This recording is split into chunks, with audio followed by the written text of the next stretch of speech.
This is a dramatic reading of our newest Canine Storm blog post. It takes two. The call. Auto break-in in progress. Multiple suspects, potentially armed and dangerous. Deputy Hodge receives the call in the dead of night. The air is thick with humidity as he patrols the shadowed streets of Richland County, South Carolina. In this county, the rules of engagement are clear. Break-ins are a biteable offense. If the suspects flee and return to surrender, Canine Kobe will be deployed. In the back of the cruiser, Kobe, a 5-year-old Belgian Malinois, paces eagerly. With a quick glance at his partner, Deputy Hodge feels a rush of adrenaline. He flips on the siren, and the oppressive darkness is pierced by the sharp flash of blue lights as they race off into the night. The scene. The Richland County Sheriff's Department, RCSD, covers approximately 772 square miles of South Carolina, from the busy urban core of Columbia to the quiet, rural roads lined with humble brick houses. RCSD deputies often drive long distances to protect their citizens wherever they are called. It takes Deputy Hodge about 20 minutes to arrive at the scene, but by then, the suspects are gone. Not on foot, but by pickup truck. With the doors left unlocked, the keys in the ignition, and a loaded weapon stored in the glove box, the suspects have struck grand larceny gold. They steal the truck and start cruising the streets in their new wheels, looking to cause more chaos. Deputy Hodge meets up with another canine handler in the area, Deputy Washington, and his canine partner Sonny, a 4-year-old Malinois equally ready for the task. Together, they canvass the area and are successful in locating the truck. Deputy Hodge hits the siren once again, and a brief chase ensues until the suspects ditch the truck and bail out on foot through a nearby residential area. The driver and passengers split up to try to evade capture. One goes left, the other goes right.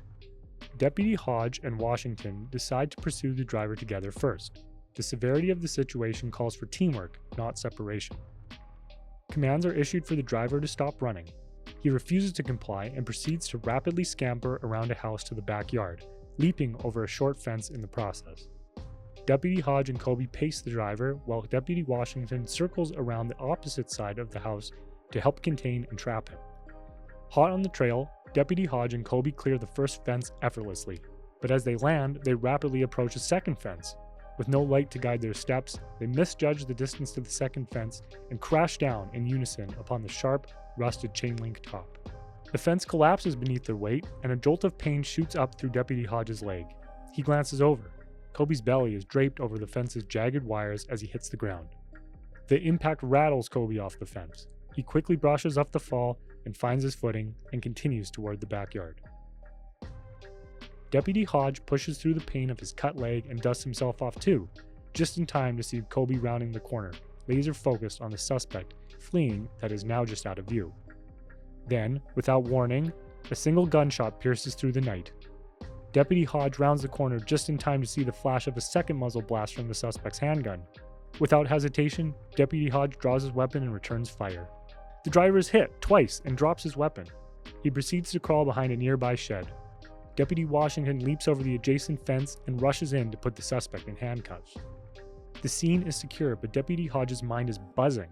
Where's Kobe? They search the backyard. Nothing. They check the fence line. Nothing. Did he take off down the street? Deputy Hodge turns back to his patrol vehicle, ready to check the road in search of Kobe. He knows he could be anywhere, but prayed that he wouldn't be found dying in a ditch.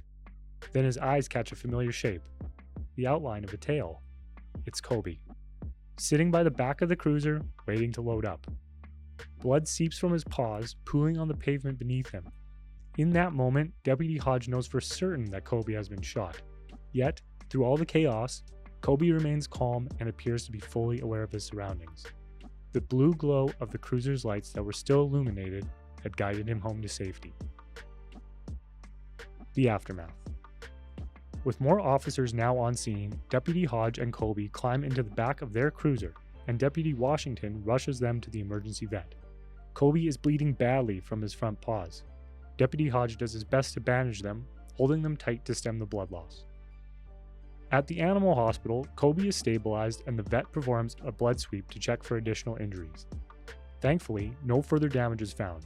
His body is in perfect condition, without even the slightest sign of bruising or discomfort anywhere. After sedation, Kobe undergoes a full-body x-ray, which turns up negative. and the veterinary team begins mending his wounds. It's believed this scenario played out like this.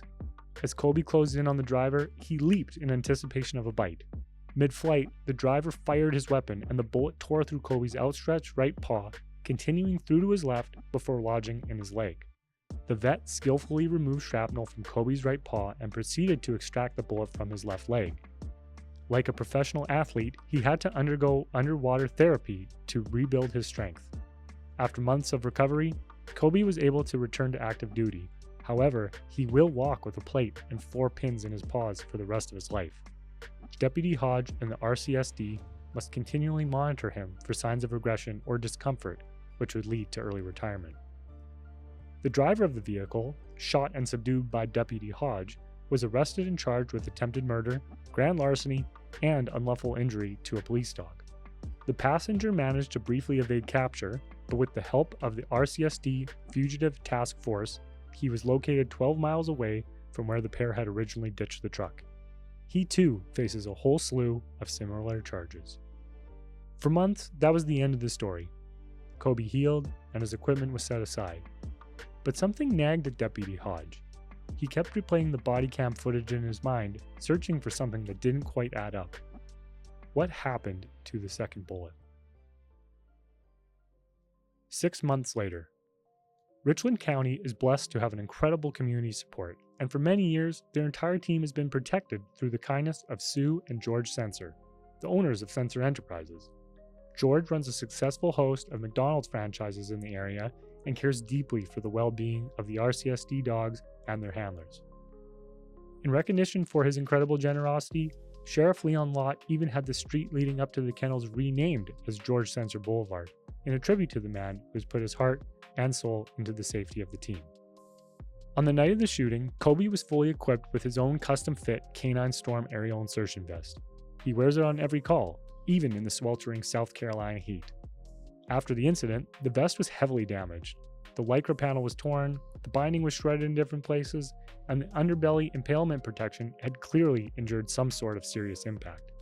While Kobe was recovering, the vest was set aside with the intention for it to be eventually sent back to us at Canine Storm for repairs.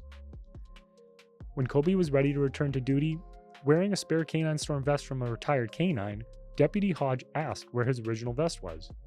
It was then discovered that amidst all the drama of the shooting, the vest was left in storage and never sent back to us. It remained untouched, in the exact same condition as the day that Kobe took it off. When we received the vest back, we carefully began our forensic examination. This is standard practice for all Canine Storm vests that are returned for repairs, especially those involved in major incidents. It's imperative for us to have an opportunity to see how the materials we select perform, and it helps us continually improve our equipment. Starting with the underbelly impalement protection, we found slashes consistent with Kobe's fall onto the sharp chain link fence. Moving to the Lycra panel, we saw signs of wear too, but nothing really out of the ordinary. Then, we noticed it. An inconspicuous, almost invisible hole in the seam of the vest. We proceeded to unzip it to reveal an identical hole on the inside where the specialty embroidery can be found on the facing, right above Kobe's name. It was almost as if someone had taken a cigarette butt and singed a perfect circle right through the faceplate. Carefully, we cut open the interior pocket to not disturb the contents of the panel. Then, in that instant, we stood in shock.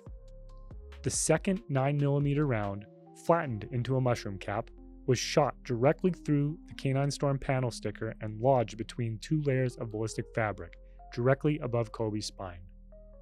The path of the bullet was angled down toward Kobe's heart. At first, we were stunned by the discovery, but then the full story started to unfold.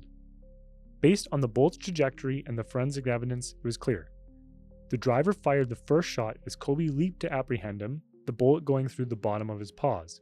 But the second shot, the one Deputy Hodge had seen in plain sight, was fired as Kobe's back was turned away from the suspect.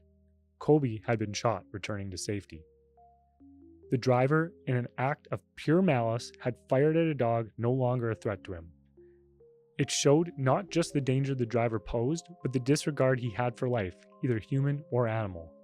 Without question, Kobe's heroics helped save Deputy Hodge's life that night. In the end, we know that working dogs like Kobe are put in incredibly difficult situations to help keep us safe. They love openly and will stop at nothing to protect us. It's our responsibility to do everything in our power to allow them to keep fighting. Because sometimes it's not enough to take a bullet for your partner. Sometimes it takes two.